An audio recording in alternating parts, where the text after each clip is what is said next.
right side. Why? Because, I'm sorry left-handed people, but we live in a predominantly right-handed world. It's not to say that there's anything wrong with that. It's just to say that in the world of dining etiquette, you always enter and exit from the chair's right side and your left hip. So wouldn't it be great if we all knew this basic information? So you would sit down, and the first thing you do when you sit down is you wait for the host to put his or her napkin in their lap. But most people, they sit down and they take the napkin and open it up. In fact, I've even seen high-powered executives do this. And maybe you've even seen them do this. And some of them even flip their tie over their shoulder. And so, don't use your napkin like a picnic blanket. So, the reason why you only open it halfway is for double protection. Think about it. If you have a spill, you want the spill to go on the napkin and not on your lap. But this is a great tip for the women, especially the women who like to wear lipstick. The reason why you fold it in half, ladies, is when it's time for you to blot your lips. This is a really great tip. You blot from the inside of the napkin so the stain doesn't go on the outside. And you blot, you don't wipe, you just blot. I know a lot of this information you're thinking, really? People don't know this? And when I started my business 20 years ago, I thought, what in the world can I teach people that they don't already know? Believe it or not, most people don't know this information. And you all are way ahead of the game, trust me. So when you sit down, you put the napkin in your lap after the host does. Now, you may be thinking, what if there's no host? Well, you wait for the eldest person at the table to do it. But you don't automatically just plop it in your lap. Now, most people have no idea what to do with this after they put it in their lap. And this is where the advanced class comes in. So, if you have to leave the table to go to the ladies' room or the men's room or make a phone call, where do you think you put this napkin? It's on the chair. And that tells the server you're coming back. So if you want, you can put it on the back of the chair, the arm of the chair, or even the seat of the chair if you're not too squeamish. And then when you come back, you put it on your lap, and when you're all finished, do you know where to put the napkin? Do you put it on the left side, the right side, or on the plate? Believe it or not, you put it on the left side, and I'll tell you why. And for those of you who have been to a lot of hotels, you may have noticed that in a lot of hotels, the staff is trained to serve from the left and pick up from the right. Have you noticed that? And maybe you have even served people yourself. And so the napkin is on the left, so it's not in the way of the server picking up on the right. Now, isn't all this great information? So, that's really important. Here's some do's and don'ts. All right, when you see a place setting, you can often tell what you're going to have for lunch. You've heard the old saying, eat from the outside in, right? Have you heard that? When in doubt, watch the host, right? So if you look at this place setting, which by the way was taken at a hotel, you'll notice that the soup spoon is on the far right. And that's the first course. And what's the second course? Salad. And then the third course is what? But did you know that in some countries they actually serve salad last? Have you ever had that? And then if salad is served last, the salad fork and the salad knife are inside. Like this. Now, when I started working at the Breakers, I used to attend a lot of dinners that looked like this. And coming from a small town, I was extremely intimidated. But eventually I learned, I took a class in etiquette, And I figured out that you just move from the outside in. So, look at the little teeny tiny fork. That's the seafood fork. So it might be a shrimp cocktail, it might be mussels, it might be something else like an escargot. That would be the first course. Followed by what? Soup. And then what's the next course? Now you're really advanced. Those of you who can get this next utensil here, I bet you know what it is. The fish. A fish knife and a fish fork. And do you know why it's shaped like a little sword? Because in the old days, and even today, if you go to certain parts of the country, like Asia, for example, when I went to China, we eat with chopsticks in China. However, if you are given a fish knife, the fish is for deboning the fish. So there's a reason why it's shaped like that. So anyway, the fish course is followed by the dinner course, followed by the salad course, followed by the dessert course. And you see the dessert fork and spoon are on the top. You don't see that in England. In the UK, they don't put the utensils on the top of the plate. And have you ever been to a dinner where somebody eats your bread by mistake or drinks your drink by mistake? You don't say, give me my roll back. You don't say, you made a mistake. You don't point out somebody's their mistake. Instead, you ask the server for another one. But there's a simple trick. It's called the B&D rule. And this is kind of cute. If you're a visual learner, you can follow along. If you make eyeglasses like this, all right, if you want to follow along, you can. But look at your left hand. It looks like the letter B. And look at the right hand. It looks like the letter D. So bread will always be on the left, and drink will always be on the right. B and D. Now, you'll be using my material, I am sure, tomorrow. You'll go back and tell your office mates, look at the B and D trick.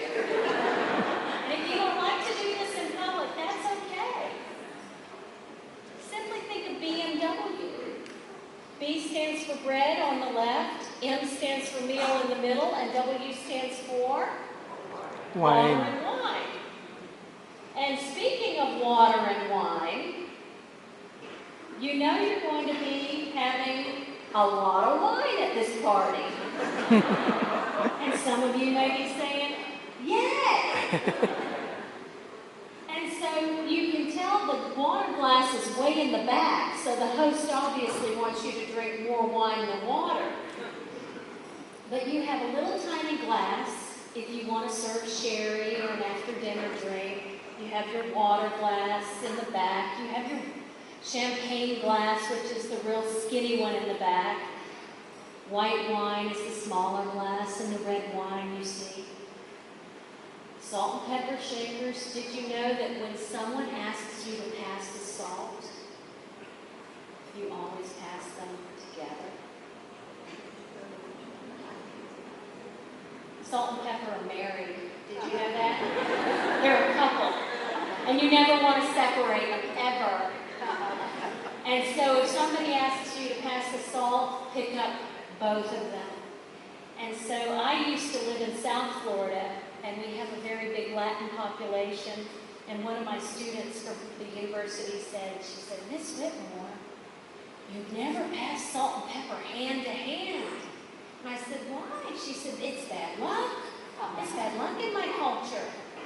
And I thought about it and I said, just think about that. If you're on a job interview and your employer grew up in that environment, you don't want to pass the salt and pepper hand to hand.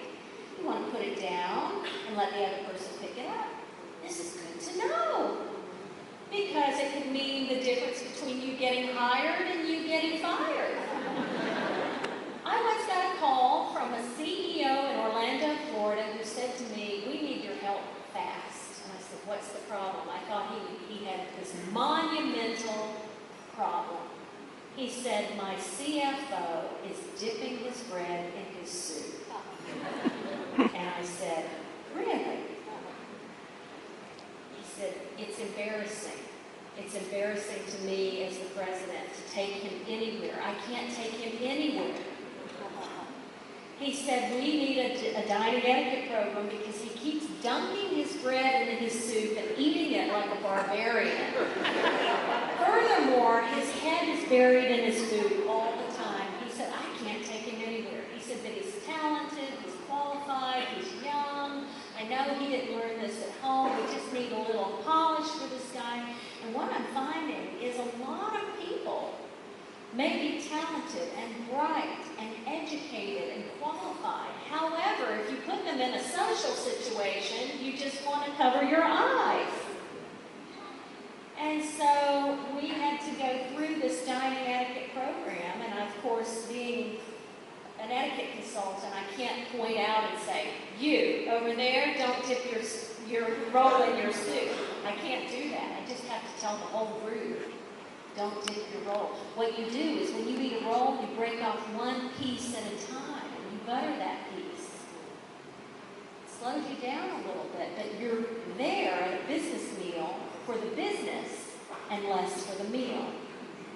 In other words, you eat something before a very important event. Did you know that? You eat before the meal. Because if you're at an important job interview or you're meeting with an important client, you don't want to bury your head in the food and have a bad first impression. So eat a little something. So anyway, you'll now know if you go to a big dinner party and this type of setting is in front of you, now you'll know how to do it. Don't you feel empowered? So anyway, BMW, remember that today, so please don't eat your partner's dinner roll. Bread and butter. The butter knife or spreader can either be horizontal or diagonal. Just make sure that once you've used your utensils, they stay on the plate. And they never hang off the plate. If you drop your fork on the floor, leave it there, ask the server to bring you another one. Unless you're in somebody's home, you would leave it on the floor like in a situation like this, banquet situation. You don't kick it under the table. You don't grab your neighbor's other fork. Once the fork has been soiled, you never put it back on the clean tablecloth. Just simple, simple tips. If you ever have soup, you spoon the soup away from you, like ships that sail out to sea. I spoon my soup away from me. That way the soup goes in the cup and not on your lap. This is the American style of eating. We call it the zigzag. We are very noisy eaters. We shouldn't be, but we are.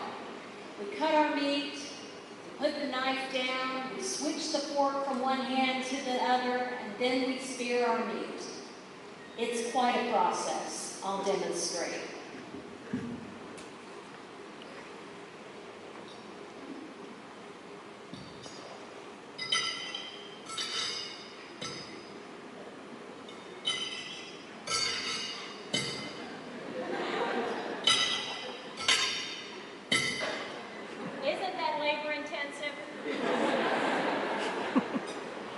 I think the whole world should be using the continental or European style, and I see all of you doing it here.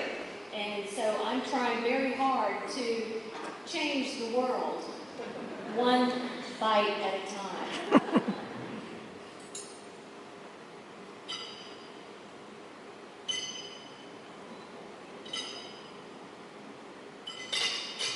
So you see the difference. So I say to all my students, try to learn the continental style because it's less noisy. You look like you've been somewhere. And so there are styles of eating, like the American and the continental, where you have to know where to leave your silverware. Because if you're resting, this tells the staff that you're resting. Don't take my plate. When you're finished the silverware is side by side.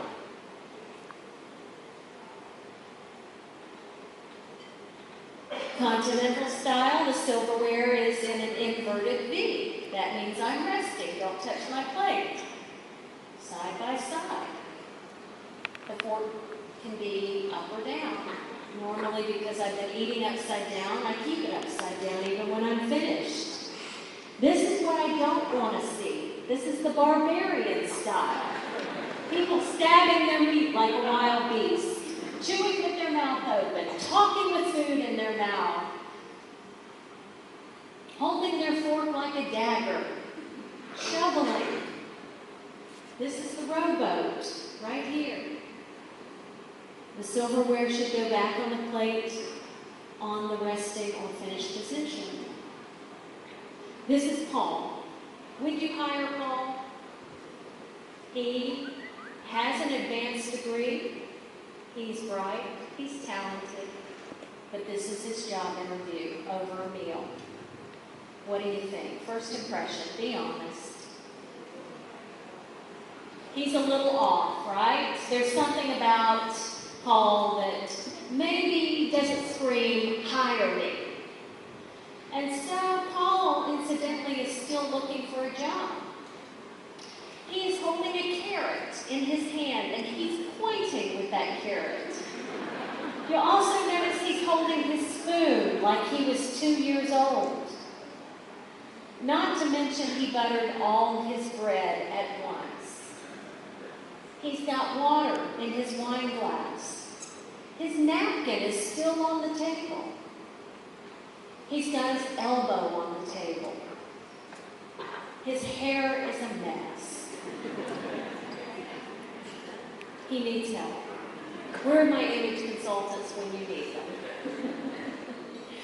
So, how many mistakes can you find? Too many. Too many. So with that being said, that's a little quick tutorial. I hope it doesn't make anybody nervous before you eat lunch. Don't worry, I'm not going to come around and grade you on your dining skills, unless you, of course, invite me to your table and you say, can you tell me what I'm doing right and wrong? Because let me leave you with one last tip.